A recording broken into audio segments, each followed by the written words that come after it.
கோவை பன்னிமடை அருகே 40 வயது மதிக்கத்தக்க பெண் யானை அமர்ந்த நிலையில் உயிரிழந்துள்ளது. அது குறித்து வனத்துறையினர் விசாரித்து வருகின்றனர். நமது செய்தியாளர் சுதீஷ் அளித்த கூடுதல் தகவல்களை தற்போது பார்க்கலாம். கோவை பன்னீர்மடை பகுதியில் 40 வயது மதிக்கத்தக்க பெண் யானை அமர்ந்த நிலையில் இறந்து கிடந்திருக்கிறது.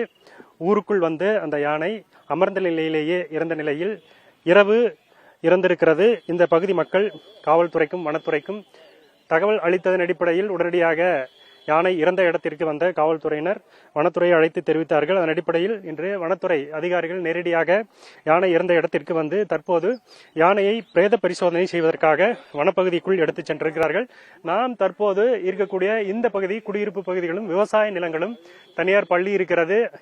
இது போன்ற ஒரு பகுதி இங்கு ஏற்கனவே செங்கல் உற்பத்திக்கான ஒரு கூடமும் செயல்பட்டு இருக்கிறது. இந்த பகுதி தடாகம் சுற்றுவட்டார பகுதிகள் நிறைய செங்கல் உற்பத்தி கூடங்கள் செயல்பட்டு வந்த ஒரு பகுதியாக இருந்திருக்கிறது. இங்கே நிறைய செங்கல் உற்பத்திக்காக மண் எடுப்பதற்காக நிறைய பள்ளங்கள் தோண்டி இருக்கிறார்கள். தற்போது நாம் நேரடியாக பார்க்கலாம். நேற்று இரவு ஒரு கூட்டமாக வந்த யானைகள் ஒரு யானை இந்த பள்ளத்திற்குள் விழுந்த தடத்தை நம்மால் பார்க்க முடிகிறது. இது குறித்து வனத்துறை மருத்துவரிடமும் நாம் கேட்டோம். யானை மாரடைப்பு ஏற்பட்டு இறந்ததற்கான வாய்ப்புகள் அதிகமாக இருப்பதாக அவர் தெரிவித்திருக்கிறார். பிரேத பரிசோதனைக்கு பிறகு அதன் உண்மையான இறப்பு நிலை குறித்து தெரிய வரும் என தெரிவிக்கப்பட்டிருக்கிறது.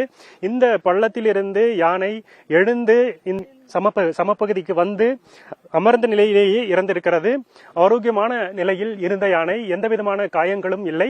இதன் காரணமாக பள்ளத்தில் விழுந்ததன் காரணமாக மாரடைப்பு ஏற்பட்டு இறந்திருக்கலாம் என மருத்துவர் தெரிவிக்கிறார். புதிய தலைமுறைக்காக கோவையிலிருந்து ஒளிப்பதிவாளர் தீபனுடன் சுதீஷ்.